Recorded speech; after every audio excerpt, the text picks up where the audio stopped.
Hello, class 7th. Today we will resume your second chapter, that is New Kings and Kingdoms. Yesterday we have completed Pratiharas, then Rise of New Kingdoms, Palas, Rashtrakutas, right? Rise of the Rajputs also we have completed. Now we will have to start with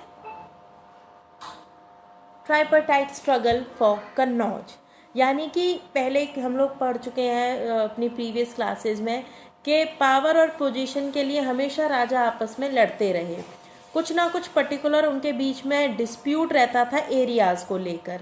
अब जैसे कि अगर हम कुछ areas की बात करें तो उसमें जो सबसे पहला नाम आता है वो होता है कन्नौज का, राइट। तो कन्नौज के लिए भी बहुत सारे रूलर्स ऐसे थे जो हमेशा लड़ते रहे, क्योंकि कन्नौज की जोग्राफिकल पोजीशन ऐसी है कि अगर कन्नौज कंट्रोल में आ जाए तो नॉर्थ इंडिया का काफ़ी पोर्शन कंट्रोल में रहता है, राइट।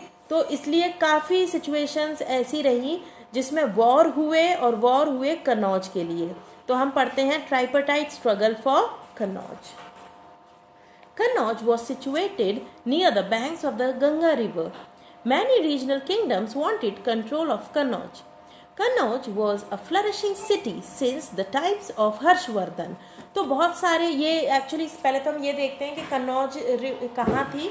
तो कन्नौज जो एरिया था वो था गंगा रिवर के पास, और बहुत सारे किंगडम्स ऐसे थे जो कि उस पर कंट्रोल करना चाहते थे। अब ये जो सिटी थी वो पहले से ही काफ़ी फ्लरिश थी, हर्षवर्धन के टाइम से ही। Being in the vicinity of a river made it advantages for trade and agriculture.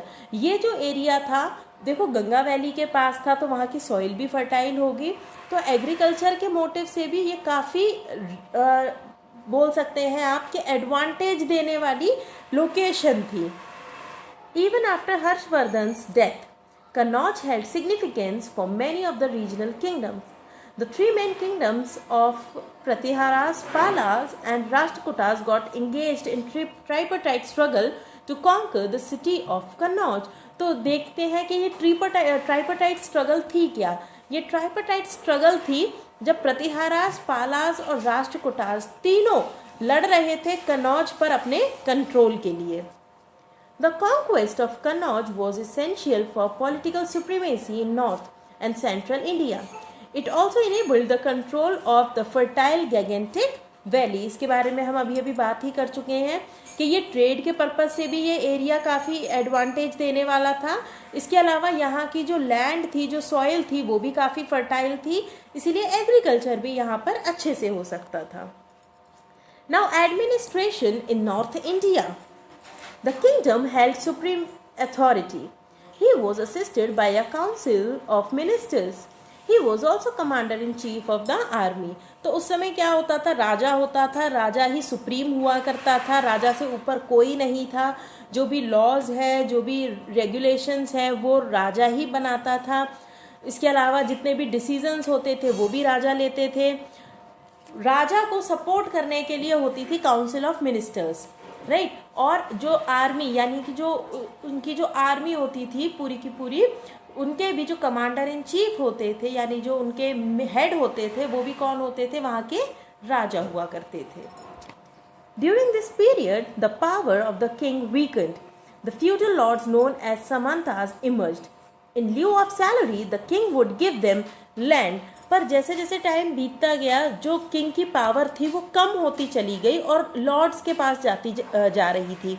कैसे जाती जा रही थी? एक्चुअली पहले होता क्या था कि पहले सैलरी में वो सोने चांदी जो भी देते रहे होंगे वो तो देते ही थे, इसके अलावा वो लैंड्स भी दिया करते थे, यानी कि सैलरी में या गिफ्ट्स में एक दूसरे को वो लैंड्स भी गिफ्ट किया करते थे। तो राजा भी सैलरी के साथ साथ उन्हें क्या दिया करते थे, लैंड गिफ्ट करते थे।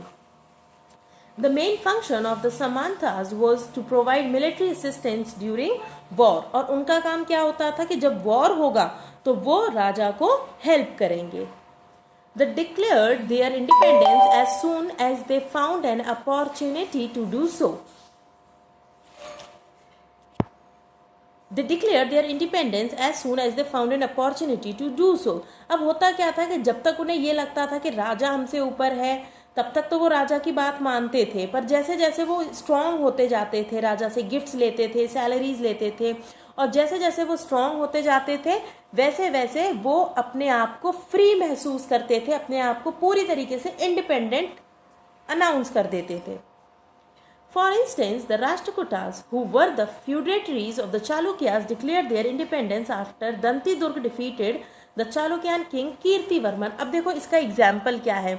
इसका एग्जाम्पल है कि जो राष्ट्रकूटास थे ये भी एक टाइम पे समानताज हुआ करते थे, पर ये फ्री हो गए. ये चालुक्यास के टाइम के समानताज थे, और ये चालुक्यास से फ्री ऐसे हुए कि जब ये जो आफ्टर दंती दुर्ग डिफीटेड, यानी कि दंती दुर्ग ने जब चालुक्यान किंग कीर्तिवर्मन को हरा दिया. भाई चालुक्यान का जो किंग था वो खत्म हो गया, हरा दिया गया उसे, कीर्तिवर्मन को हरा दिया गया, तो वो क्या हो गए, फ्री हो गए, है ना. इसके बाद इन्होंने बोल दिया कि अरे भाई राष्ट्रकूटास तो फ्री है, अब ये खुद का अपना किंगडम बनाएंगे. Some officials who assisted the king in the administration of the kingdom included the Sandhi Vigarika, that is foreign minister, Bandhagarika, officer of the government store, Kotapal and Ashpatalika and Raj Purohit. तो ये सब मिलके क्या कर लेते थे, खुद को फ्री कर लेते थे. और ये फ्री तब तक नहीं करते थे खुद को जब तक ये असिस्ट करते थे. पहले ये किंग को असिस्ट करते थे, और जब उन्हें लगता था कि चीज़ें ख़त्म हो रही हैं तो फिर ये खुद को फ्री कर लेते थे. The kingdom was divided into bhaktis or provinces, which were further divided into vishyas. A governor was assigned to look after the bhaktis, while the vishyas were looked after by the विषयपति. अब जो इनके areas थे, जैसे हमारे भी areas को divide किया जाता है, कंट्री को डिवाइड किया गया स्टेट्स में, स्टेट्स को डिवाइड किया गया सिटीज़ में, सिटीज़ को डिवाइड करा गया फिर लोकल एरियाज़ में. इसी तरीके से ये लोग भी अपने किंगडम को डिवाइड करते थे भुक्तीज और वेश्याज में. तो जो गवर्नर होते थे वो भक्तीज को देखा करते थे और विषयाज को देखते थे vishayapati. Village was the smallest unit that was looked after the gramapati और द विलेज हेडमैन. जो सबसे छोटी यूनिट होती थी वो होती थी जो विलेज एरिया होता था, और विलेज एरिया का जो हेड होता था उसे बोलते थे ग्रामपति और विलेज हेडमैन.